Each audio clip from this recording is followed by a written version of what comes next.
Bien. El primer tema que vamos a desarrollar en el curso está relacionado con la bioenergética, ¿ya? Imagino que todos tienen algún concepto más o menos general acerca de lo que es la energética, ¿ya? Imaginarán, se refiere a la energía, y si tiene el prefijo bio adelante, está referido a los seres vivos, ¿ya? Entonces, en términos generales, vamos a tener que la bioenergética es la manera en la cual los organismos van a ser capaces de ir transformando una forma de energía en otra para poder realizar los procesos biológicos. ¿Okay? Vamos a ir viendo y recuerden, hay diferentes formas de energía en el universo. ¿Ya? Si ustedes consideran y piensan un poco, conocen la energía calórica, ¿ya? Si se ponen al sol o una plancha, por ejemplo, ¿ya? O la cocina, la calor es una forma de energía. ¿Ya? Está la energía luminosa, hay una energía luminosa, la energía eléctrica, que es tan vital para la humanidad en tantos aspectos, la energía eléctrica. ¿Ya? Hay energías que son directas, ¿ya? Hay energías que son potenciales. Los seres vivos han aprendido a manejar diversas formas de energía. ¿Ya? Y, lo importante es que han aprendido a transformar unas formas de energía en otras para poder manejar sus procesos biológicos. Si ustedes recuerdan algo en biología, los seres vivos son estructuras que tienen ciertas características que los convierten en seres vivos.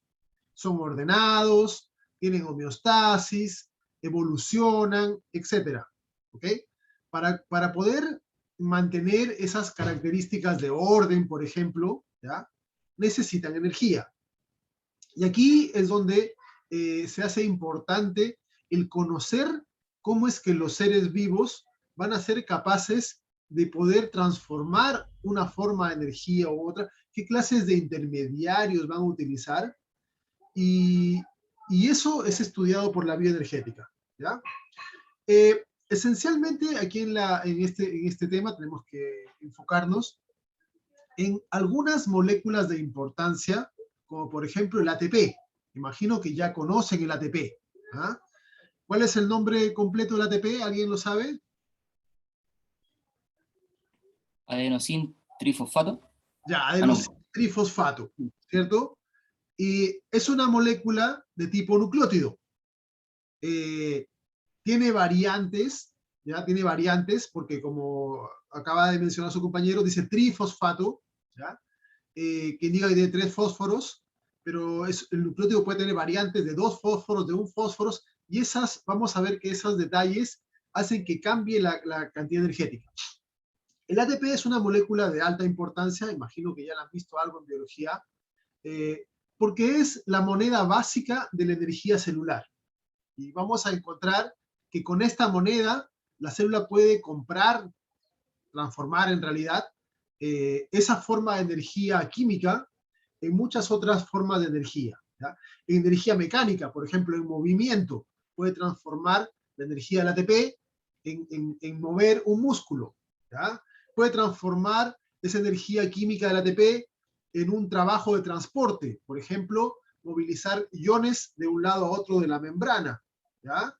Puede realizar, por ejemplo, síntesis, ensamblar 2 moléculas.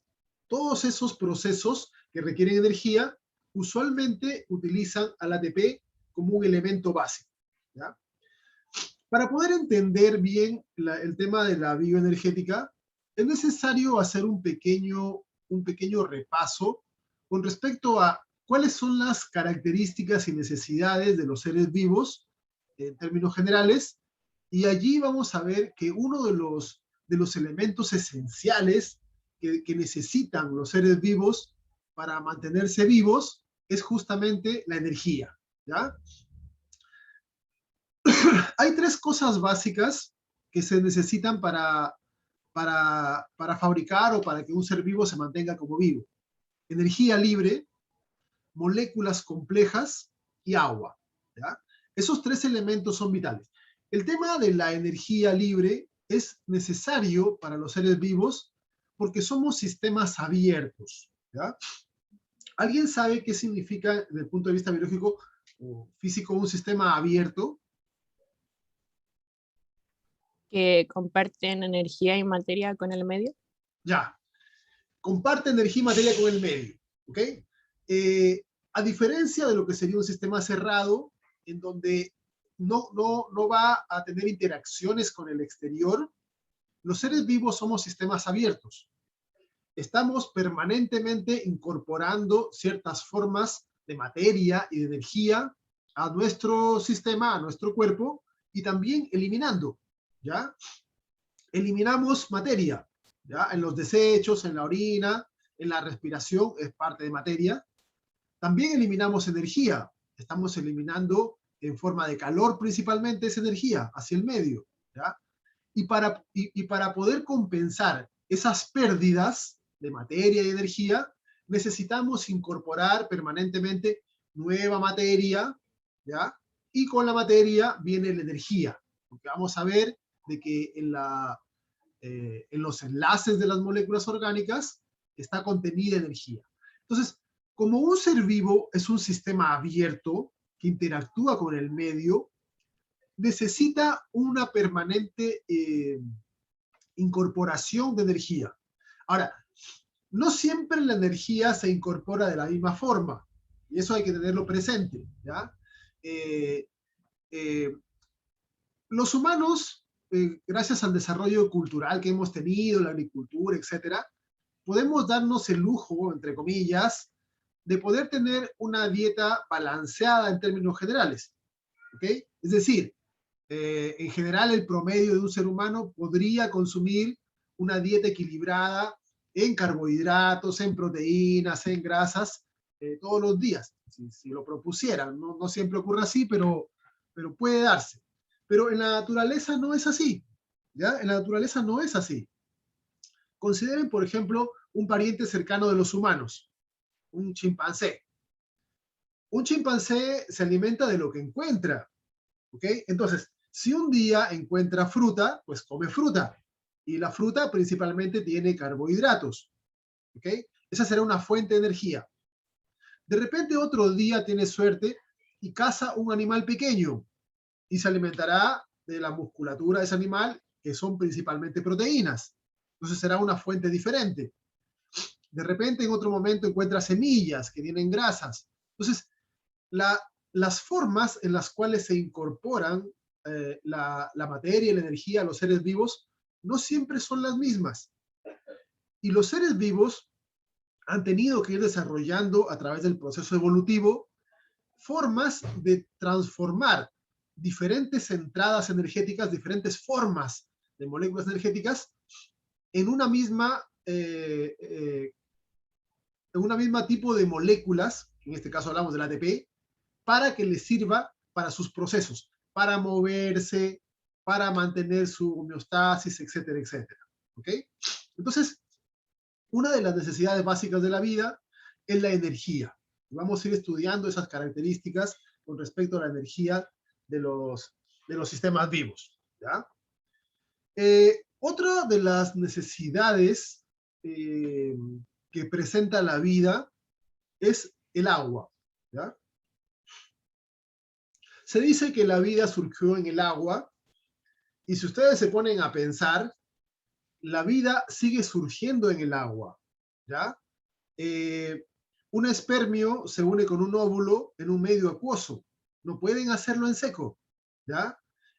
Un polen fertiliza a un óvulo de una planta, en una flor, en un medio que contiene agua.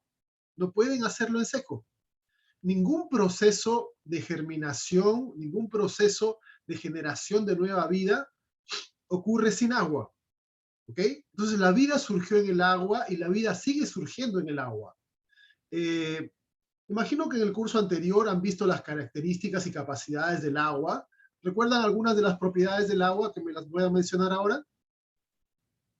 densidad, Tiene una densidad particular que se relaciona, por ejemplo, con el hielo y que permite de que, por ejemplo, que la Tierra no esté congelada, en términos generales. Alto calor específico, una propiedad muy importante que tiene que ver con la capacidad de conservar energía, ¿ya? Regular la temperatura en términos generales. ¿Qué más? capilaridad, Capilaridad, una propiedad vital que tiene el agua que se relaciona con la capacidad de formar puentes de hidrógeno, ¿ya? Eh, y eh, y esas fuerzas que permiten que las moléculas de agua se unan entre sí y también se unan a los elementos que las contiene, les da estas propiedades como tensión superficial, capilaridad, adhesión, etc., y que son vitales, por ejemplo, vitales para la formación de sistemas de conducción. Tenemos el sistema sanguíneo en animales, tenemos el sistema vascular en plantas, el sistema de las hifas en hongos, etc. ¿Ya? Entonces, el agua tiene una enorme cantidad de propiedades y aparte de todo, el agua es el medio donde ocurren todas las reacciones bioquímicas. Una enzima, por ejemplo, en el laboratorio uno tiene enzimas, pero las tiene liofilizadas. Entonces, es una especie como de polvito, ¿ya? Un polvillo, y ahí hay un montón de enzimas, pero están inactivas. Cuando están secas, no funcionan. Cuando se colocan las moléculas en agua, allí entran en actividad. Entonces, todo todo el metabolismo celular ocurre en el agua. Y el agua puede participar en montones de procesos asociados. ¿Okay? Por ende, esta es una de las necesidades básicas de los seres vivos. Energía, agua. La tercera necesidad que se requiere para generar seres vivos, una célula en términos generales, es moléculas complejas. ¿Ya? En la naturaleza vamos a encontrar en el universo una enorme cantidad de moléculas. Cuando empezó el universo con el Big Bang, la teoría con más evidencias hasta la fecha, al enfriarse el universo empezaron a juntarse partículas subatómicas y se fabricó esencialmente hidrógeno. ¿Ya? Hidrógeno esencialmente se fabricó. El hidrógeno es el átomo más simple que hay. Apenas tiene un protón, un neutrón y un electrón. Cuando nubes de hidrógeno se condensaron formando las estrellas, en las reacciones atómicas de las estrellas, esos núcleos empezaron a combinarse. Por ejemplo, se combinaban dos hidrógenos y formaban helio. Y después, cuando una estrella generaba, por ejemplo, catarsis en una nova o supernova, se generaban átomos más complejos. ¿Okay? Ahí se generó en las estrellas el oxígeno, el nitrógeno y todos los componentes, todos los elementos que conocemos en términos generales, ¿ya? En esos hornos estelares, en esos hornos atómicos de las estrellas. Como las temperaturas en una estrella son de millones de grados, es difícil de que se formen moléculas, de que dos o más átomos se combinen. Pero ya en lugares un poco más fríos, sí se ha encontrado que pueden combinarse moléculas. Y así es que en el universo se ha encontrado, por ejemplo, combinaciones de oxígeno con hidrógeno, formando agua, ¿ya? O de carbono con hidrógeno, formando metano, o amonio, o cosas así. Pero son elementos sencillos. A eso les conocemos como moléculas inorgánicas, ¿ya? La gracia de los seres vivos es que han desarrollado la capacidad de combinar moléculas orgánicas, que son moléculas simples, en moléculas de más complejidad. ¿Ok? En moléculas de más complejidad. Al tener más complejidad, una molécula, obviamente que contiene o desarrolla inherentemente capacidades mayores. ¿Ya? Y dentro de las moléculas complejas que se desarrollaron en el inicio de la vida, ¿ya? En esa sopa primordial de la que hablaba Oparín, el inicio de la vida de la Tierra, vamos a encontrar que para la célula, 4 tipos de moléculas resultaron ser interesantes y a la fecha se han vuelto indispensables. Y que son moléculas que le dan las características y capacidades a los seres vivos. Primero, la capacidad de autorreplicarse. Si ustedes recuerdan, una de las propiedades básicas que tiene un ser vivo es poder generar nuevos seres vivos, ¿ya? La capacidad de reproducirse es una de las características de la vida. Pero para poder reproducirse hay que generar una copia, ¿ya? Una copia parecida o más o menos parecida de uno mismo. Entonces, una de las necesidades era que existan moléculas con capacidad de copiarse. ¿Cuáles son las moléculas que tienen esa capacidad autorreplicante en las células? ¿El ADN? ADN. El ADN, exacto. El ADN es la molécula que cumple ese rol. No lo hace solo, recibe ayuda, ¿ya? Pero es la molécula que sirve de molde para poder generar descendencia. Se copia de una manera idéntica o casi idéntica, ¿ya? Porque siempre hay errores a veces, pero genera copias nuevas y eso ya es generar nuevos seres vivos. Otra de las necesidades de una célula, de un ser vivo, es la capacidad catalítica. Moléculas que hagan cosas. Moléculas, por ejemplo, que copien al ADN. Moléculas que sean capaces de transformar una forma de energía en otra. Moléculas que movilicen a otras moléculas. Moléculas que fabriquen más moléculas. En la célula, ¿cuáles son las moléculas que hacen ese tipo de roles? Las proteínas. Las proteínas, ¿ya? Las proteínas son las moléculas encargadas de más del 90% de las funciones de la célula, ¿ya? Si bien cuando uno habla de la célula, uno asocia y piensa que lo más importante de la célula es el ADN, porque el ADN es lo que hace a un ser vivo lo que es el manual de instrucciones, ¿ya? Pero un manual no sirve si no se lo utiliza. ¿Y quiénes son capaces de desarrollar lo que está escrito en ese manual? Son las proteínas.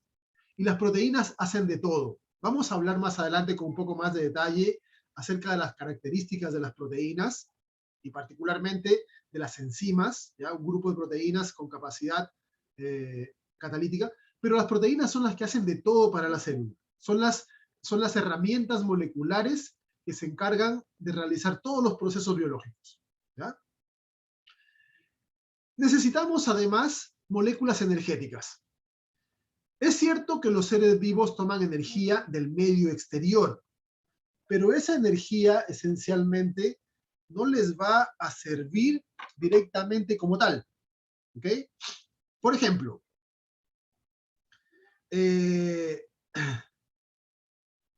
si nosotros consumimos una proteína, imagínense que ustedes comen un pedazo de carne, voy a poner un ejemplo, ¿ya? Un pedazo de carne, o no sé, si hay un vegetariano, un pedazo de palta, qué sé yo. Y consumen una proteína que venga en el vegetal o en el animal, da lo mismo. Esa proteína a nosotros, a ninguno de nosotros nos va a servir, ¿ok? No nos sirve una proteína que venga de una vaca o una proteína que venga de una lechuga o que venga de un hongo, no nos sirve. Lo que nos sirve a nosotros son los aminoácidos que trae esa proteína, que componen esa proteína. Entonces, necesitamos transformar esa energía potencial con la cual nos hemos alimentado en una forma que sí nos sirva. ¿Cuáles son las moléculas energéticas importantes que presentan los seres vivos?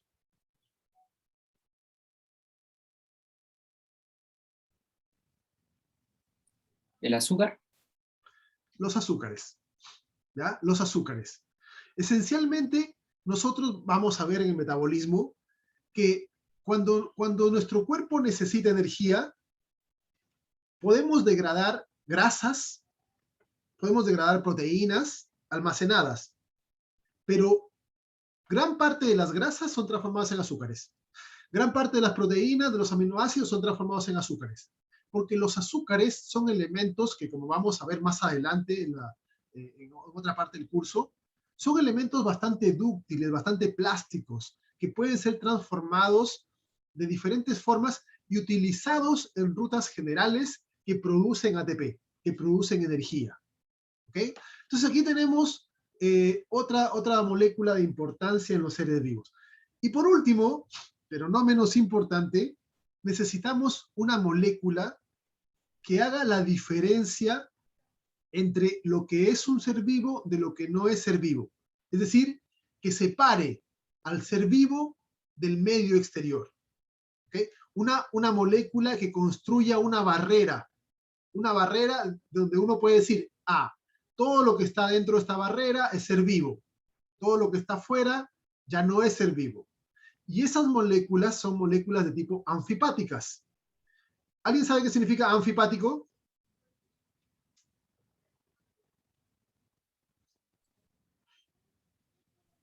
Que es afín con el agua y también es hidrofóbico. Ya. Si desarrollamos qué significa esta palabra, patos, el sufijo que tiene patos, pática, pato viene de patos, patos significa comportamiento. Y anfi, eso significa doble. O sea, una molécula anfipática, como su compañera acaba de indicar, tiene afinidad con el agua y también tiene afinidad con los lípidos. Tiene una parte polar y una parte apolar. Y eso le permite construir barreras. ¿Ya? Construir barreras. ¿Esas moléculas anfipáticas cuáles son? Los fosfolípidos. Los fosfolípidos. Bueno, en términos generales, los lípidos. Los que forman la barrera específicamente son los fosfolípidos. ¿Ya? Pero en términos generales son lípidos. Entonces, aquí vemos por qué razón es que en los seres vivos existen estos 4 tipos de moléculas. DNA, ácido nucleico, proteína, carbohidrato y lípido. Porque cada uno tiene un rol básico y general para los seres vivos. Cada uno le ha aportado algo vital para que un ser vivo pueda configurarse y funcionar. ¿Ok? Entonces, aquí podemos ver cuáles han sido las necesidades y por qué razón estos 4 son las 4 biomoléculas de importancia, las 4 macromoléculas de importancia que existen en la célula. Porque cada una tiene un rol. ¿Ya? Ahora, como una cosa anexa, como una curiosidad nada más, se los cuento por si a alguien le interesa leer algo más, se tienen algunas evidencias de que en el origen de la vida, no hacía falta tener 3 tipos de moléculas diferentes para las 3 primeras funciones. Porque hay una molécula que es el RNA que puede cumplir esos 3 tipos de roles. El RNA contiene azúcar en su estructura, tiene ribosa, ¿ya? El RNA, hay algunos RNAs que tienen capacidad catalítica, ¿ya? Funcionan como enzimas, ¿ya? Pero de tipo RNA. Y además el RNA también sirve como molde para poder ser copiado. Entonces, eso hace de que en el origen de la vida, tal vez construir un ser vivo no haya sido algo tan complejo, porque no necesitaban 4 tipos diferentes de moléculas, que es complejo de juntar y organizar, sino simplemente un tipo de molécula, RNA, rodeado por una envoltura de lípido. Y eso ya tenía como estructura una base de una precélula. ¿Ya? Bueno, esto es una curiosidad simplemente para relacionar y contarles un poco acerca del origen de la vida. Si a alguien le interesa leer más, esto se llama la teoría del mundo RNA, por si alguien quiere buscarla, ¿ya? Y si alguien quiere información, me escribe y le mando algún artículo o algo. Pero es interesante en ese sentido, ¿ya? Profe, Sí. ¿eso no sería como los virus? Hay algunos virus que son de RNA y algunos virus que son de DNA, pero la estructura de los virus se diferencia en que no tienen la estructura de lípido, ¿ya? Los virus son ácido nucleico rodeado de proteína. Hay algunos virus que sí tienen un lípido alrededor, que es membrana, que se la roban a la membrana de la célula que sale, pero no todos, ¿ya? Entonces, la estructura del virus es diferente a la célula. La verdad es que a la fecha no se sabe si los virus fueron anteriores a las células o fueron posteriores.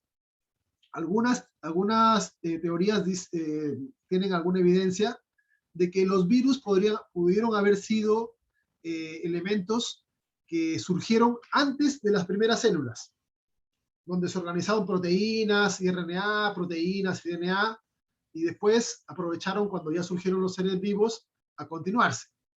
Hay otras teorías que dicen que no, que los virus son elementos posteriores, que son una especie como de células degeneradas que perdieron capacidad, por ejemplo, de homeostasis o de regular su metabolismo y que quedaron aprovechándose de otras células. Hay diferentes ideas de cómo surgieron los virus, ¿ya? Todavía no está claro, es difícil ese análisis porque no hay muchas evidencias de épocas tan antiguas como 4.000 millones de años más o menos, ¿ya? Pero hay gente trabajando en eso. Tal vez en el futuro lo puedan dilucidar mejor. ¿Ok? Entonces, regresando al tema. Dentro de las características que se necesitan para configurar un ser vivo, tenemos la necesidad de energía, la necesidad de agua y de moléculas complejas, ¿ya? Entonces, ya solo para el hecho de tener que fabricar moléculas complejas como lípidos, azúcares, se necesita energía, ¿ok? Entonces, durante el transcurso del curso, nosotros vamos a desarrollar las formas, y aquí nos vamos a enfocar, como son carreras del área de salud, nos vamos a enfocar esencialmente, o más cercanamente, con respecto a los procesos en humanos, ¿ya? ¿Cómo transformamos el alimento, ¿ya? El alimento, que son, a fin de cuentas, formas de materia, y recuerden que materia y energía son esencialmente lo mismo, se pueden transformar una en otra. ¿Cómo las procesamos, ¿ya? ¿Cómo las procesamos para transformarlas en una energía que después sirva para otros tipos de procesos? Para el movimiento, para la homeostasis, para crecer, etcétera, etcétera, ¿ya?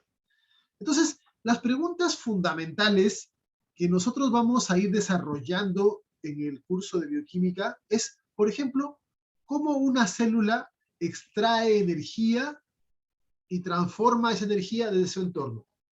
Es una pregunta importante. La vamos a desarrollar. ¿Ya? Más adelante vamos a ver cómo el alimento que nosotros transformamos, cuál es el camino, cómo se degrada, cómo se absorbe, cómo llega a las células, qué hacen las células con los azúcares que llegan, qué hacen con los aminoácidos, cómo los van transformando.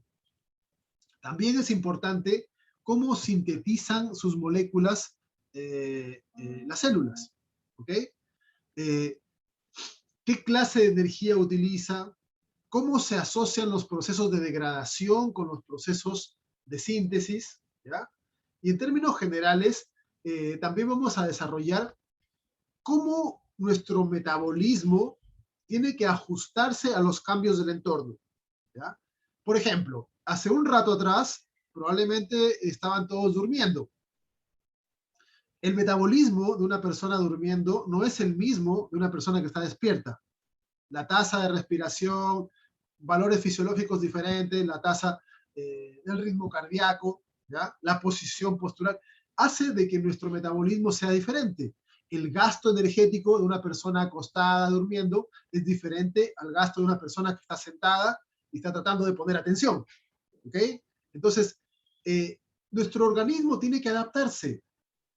Nuestro organismo va cambiando su producción de energía de acuerdo a los campos. Por ejemplo, si alguno de ustedes tuviese que ahora, no sé, por alguna emergencia salir corriendo, en que empiece a correr, su organismo va a activar rutas metabólicas que tienen que adaptarse a ese gasto diferente de energía. ¿Ok? Entonces, nuestro metabolismo está todo el tiempo recibiendo señales del ambiente, del exterior, de acuerdo a nuestros cambios fisiológicos, y respondiendo para que siempre la cantidad de energía que uno está gastando sea compensada con una cantidad de energía equivalente que se está produciendo. ¿Ya? Vamos a ver, por ejemplo, más adelante, qué pasa cuando hay descompensaciones. Cuando uno hace ejercicio, los calambres, por ejemplo, son una descompensación energética. Lo vamos a ver más adelante. ¿Ya? Cosas como esa son las que queremos desarrollar en este curso. ¿Ok? Para ello, para poder entender, hacia el final del curso vamos a entender todos los procesos. Pero lamentablemente, para poder entender los procesos, tenemos que conocer detalles de las maquinarias metabólicas que ocurren en el organismo. Piensa en esto. En una bacteria simple, ¿ya? Como la Escherichia coli, que es una bacteria típica que tenemos todos en el estómago, vamos a encontrar que ocurren más de 1000 reacciones en un minuto. Reacciones diferentes, ¿ya? En una célula humana son más todavía, porque tenemos un grado un poquito mayor de complejidad que una bacteria. Entonces, si uno se pone a observar así el panorama metabólico, puede asustarse, ¿ya? Yo no quiero que se asusten, no quiero que se asusten con el metabolismo. Se ven muchas las reacciones, se ven complejas, pero el metabolismo es coherente. El metabolismo tiene un sentido lógico. Los seres vivos han evolucionado por millones, miles de millones de años para tener un sentido energético coherente, ¿ya?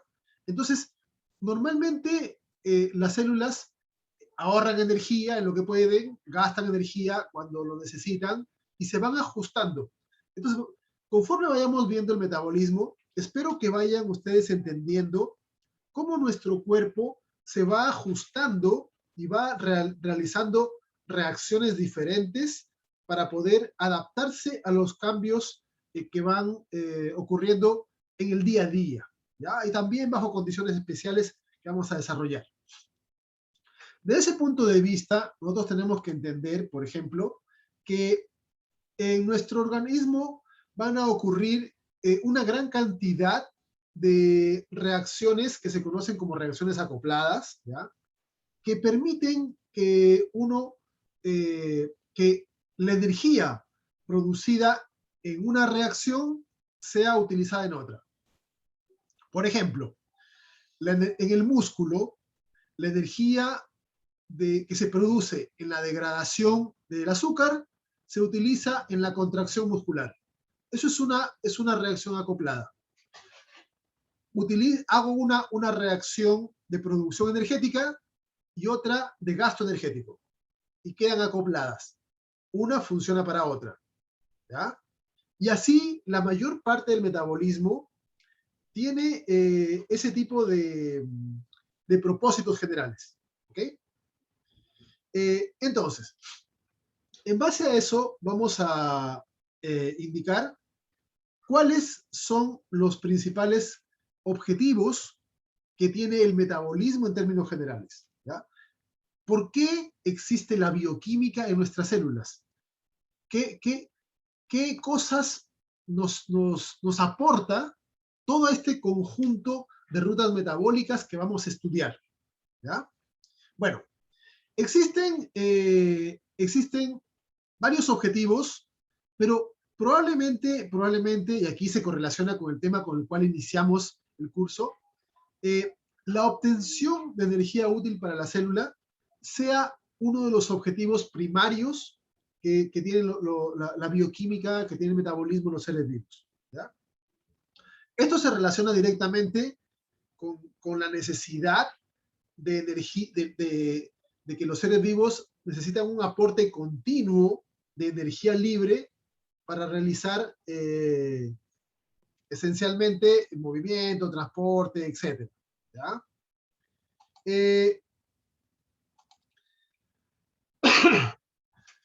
Entonces, una de las razones por las cuales existe toda esta enorme cantidad de rutas metabólicas que vamos a desarrollar es obtener energía útil, ¿ya? Porque existen un montón de formas energéticas que no podemos aprovechar.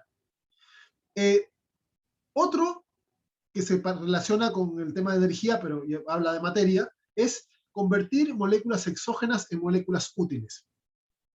Como el ejemplo que les daba hace rato, ¿ya?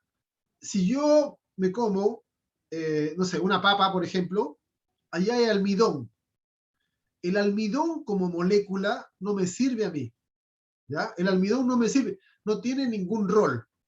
Pero si yo al almidón lo corto con enzimas y tengo azúcares, tengo glucosas de ese almidón, esas glucosas sí me sirven. Entonces, también el metabolismo es transformar unas formas de moléculas en otras, que puedan ser útiles, ¿ya? Todo eso también es parte del metabolismo. Fabricar macromoléculas. Ya hemos visto la necesidad de moléculas autorreplicantes, de moléculas catalíticas, ¿ok? Anfipáticas. Esas macromoléculas se fabrican desde elementos sencillos, ¿ok? Entonces, también vamos a ver cómo es que nuestro organismo tiene la capacidad de tomar moléculas sencillas y transformarlas en moléculas de mayor complejidad que le van a dar roles importantes a la célula. Las proteínas, los ácidos nucleicos, etcétera, etcétera, ¿ya? Y finalmente, uno de los objetivos del metabolismo es realizar algún tipo de trabajo. Lo voy a explicar ahora. Bueno, el tema de la energía, el tema de la obtención de energía útil es vital, ¿ya? Y allí vamos a encontrar de que cada ser vivo tiene una capacidad diferente en la incorporación, producción y transformación de energía, ¿ya? Vamos a ver de que se relaciona con el volumen, que se relaciona con el tamaño, etc. Hay animales que ustedes deben saber que están alimentándose prácticamente todo el día, ¿ya? Mientras más pequeño un animal, generalmente tiene un metabolismo más alto y necesita alimentarse con más frecuencia, normalmente, ¿ya?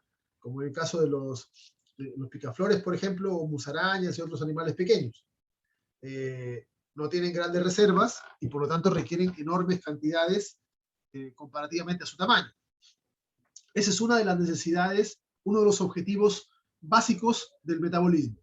Energía, ¿ya? La otra que quería explicar con un poco más de detalle es el tema de realizar trabajo. Vamos a ver de que nosotros podemos obtener ATP, que es la moneda básica de la célula, desde diferentes tipos de fuentes. Si nosotros comemos azúcares, una fruta, obtenemos ATP. Si nos comemos proteínas, un pedazo de pollo, de ahí también sacamos ATP, ¿ya? Una papa frita, el aceite que venga, también obtenemos ATP, ¿ok? Entonces, el ATP puede ser obtenido de diferentes fuentes. Otros seres, como las plantas, algas y otros seres que hacen fotosíntesis, obtienen energía desde el sol, ¿ya? Pero a fin de cuentas, y sin importar si es un animal, planta, hongo, lo que sea, su energía final, podríamos decirlo así, útil, la forma energética que usa es ATP. Son moléculas de energía, moléculas que tienen capacidades directas de ser usadas por enzimas como aporte energético, ¿okay? Ahora, ¿en qué se gasta? ¿Qué clases de trabajos realiza la célula? El trabajo, en esencia, es una forma de energía.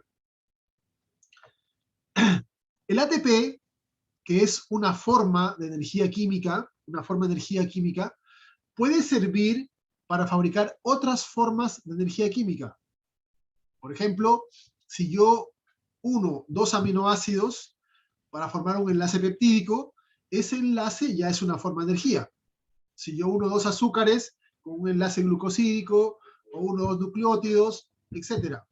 Cualquier molécula que yo fabrique contiene en sus enlaces inherentemente una forma de energía. ¿Ya?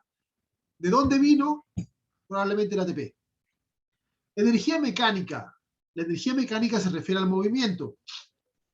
En los animales es más evidente eso, ya que tenemos sistemas musculares, ¿ya? Que permiten la contracción, la relajación y en general el movimiento de algunas partes corporales. Pero ¿de dónde se obtuvo la energía para moverse? Desde el ATP. ¿Ya? Energía eléctrica. Nuestro cerebro es un circuito eléctrico. ¿Ya? En nuestras mitocondrias hay circuitos eléctricos. ¿Ya? Hay algunos animales que han llevado eso al extremo. ¿Ya? Algunas anguilas, por ejemplo, y otros peces que producen descargas eléctricas de cierta intensidad, han llevado al extremo el tema de la producción o transformación de energía química en energía eléctrica. Pero en general, animales, plantas, hongos, tienen conexiones eléctricas entre sí. ¿Ya? Energías electroquímicas. Los potenciales que han visto seguramente en el curso de biología pasado, de acumulación de iones en un lado de la membrana con respecto al otro. ¿Ya? A un lado de la membrana hay mucho sodio, al otro lado hay poco sodio. A un lado hay mucho cloro, al otro lado hay poco cloro. Esas diferencias que se utilizan para hacer transporte, se utilizan para hacer diferentes otros tipos de procesos, también son energía. ¿Ya? ¿Y en qué están basados? En transporte activo. Y el transporte activo gasta ATP. ¿Ya? Energía radiante. Hay algunos seres que han desarrollado la capacidad de generar luz. ¿Ya? Uno de los más conocidos, y el nombre lo dice, son las luciérnagas. ¿Ya? Pero en las profundidades marinas hay una enorme cantidad de seres que han desarrollado la capacidad de generar luz, ¿ya? Por una necesidad de poder visualizarse, contactarse, comunicarse con otros seres. ¿Ya? Simplemente es una transformación de una forma de energía en otra. ¿Ya? Aquí tenemos una planta, pero esta planta es un transgénico. Se hizo artificialmente se transfirió el gen de la luciferina, de la luciérnaga, a una planta para hacerla brillar. ¿Ya? Para probar que se podía nada más. Es un ejemplo. Pero es una forma de transformación. ¿Ya? De energía química a energía luminosa. O energía térmica. Nuestro cuerpo está permanentemente realizando transformaciones energéticas y con eso nos mantiene a una temperatura constante. ¿Ya? Entonces, en términos generales, vamos a encontrar de que el ATP es la energía química que la célula produce y que sirve como moneda para poder generar otros tipos de energía, que son trabajo en términos de cuentas. ¿Ya?